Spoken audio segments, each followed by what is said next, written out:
Hey everyone, and welcome. Today we're diving into something that affects pretty much all of us, the food we eat. But we're going way beyond just calories and carbs. We're going to explore the fascinating and honestly kind of unnerving connection between what's on our plate and what's going on inside our heads. So let's just start with a direct question. Have you ever stopped to think that your daily go-to snack might be doing a lot more than just curbing your hunger? I mean, could it actually be influencing how you feel, how clearly you think, and even your brain's health in the long run? We're about to get into the science behind that very idea. Okay, so what exactly are we talking about when we say ultra-processed?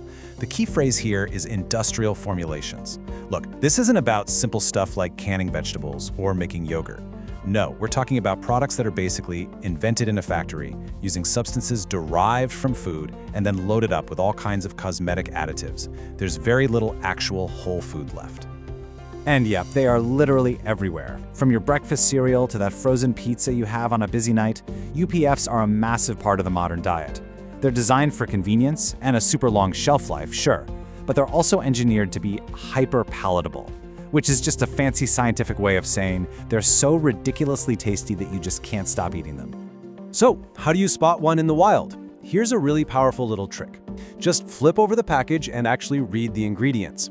If you start seeing a long list of chemical-sounding names, emulsifiers, thickeners, or things like hydrolyzed proteins that you definitely don't have in your kitchen pantry, chances are you're holding an ultra-processed food. It's a simple and frankly empowering way to see what you're really eating. All right, section 1, the brain health connection. So how strong is this link really? Let's take a look at what the large-scale evidence is showing us. And we are not talking about some small fringe study here. Just look at this number. A major scientific review combined data from nearly 80,000 people to look into the link between these foods and depression. That is a massive amount of evidence, and it's all pointing in one direction. And the findings, well, they're staggering. Just look at the difference on this chart. For people who ate the least amount of UPFs, about 18% reported mental distress, okay? But for those who ate the most, that number jumps all the way to 53%. That is nearly a threefold increase. The correlation is just too powerful to ignore.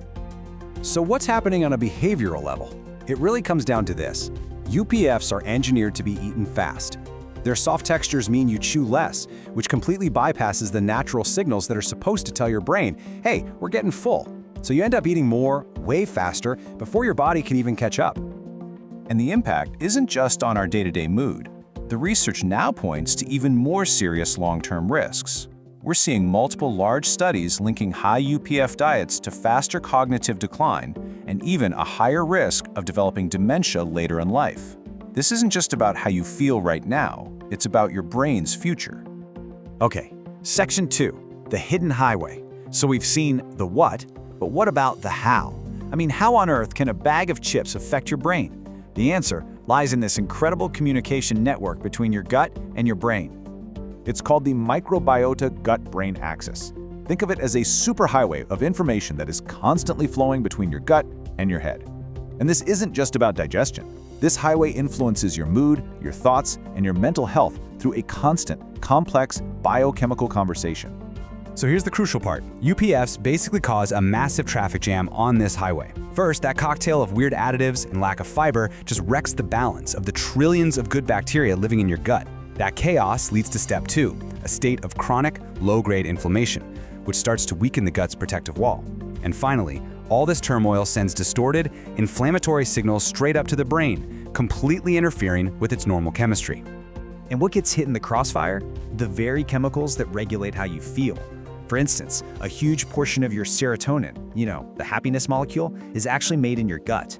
So when the gut is in turmoil, the production line for crucial brain chemicals like serotonin, dopamine, and others gets seriously disrupted. All right, section 3, a look under the hood.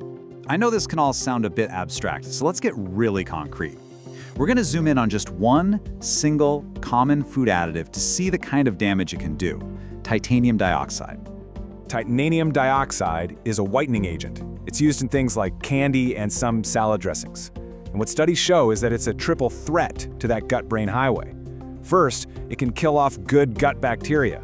Second, it can literally block your body from absorbing key nutrients your brain desperately needs, like iron and zinc. And third, it directly promotes inflammation. All that from just one common additive. This image just perfectly captures the two paths you can take. On the left, a gut that's fed whole foods is like a diverse, thriving ecosystem. It's strong and resilient. On the right, a gut fed by UPFs, it's a barren landscape. This leads to a disrupted, leaky, and inflamed environment that just can't properly nourish your body or your brain. Okay, last section, what this means for you. So we've gone through the science. Now let's bring this all home and talk about what it means for your actual daily life. So how much is too much? Well, the research is starting to give us a tangible number. One study found this critical tipping point. When ultra-processed foods made up more than 40% of a person's daily calories, their risk for mental distress jumped significantly. That's a really clear benchmark to keep in the back of your mind. And some of us are more vulnerable than others. The adolescent brain is a perfect example. Its reward system is just firing on all cylinders, while the part of the brain responsible for self-control is still developing. This makes teenagers uniquely susceptible to the intense reward signals from UPFs, which can potentially wire their brains for a lifetime of cravings. So let's just recap the biggest takeaways here. First, the problem isn't just one single ingredient like sugar or fat. It is the degree of processing itself that's the issue. Second, a healthy gut is absolutely critical for a healthy brain. You just can't have one without the other.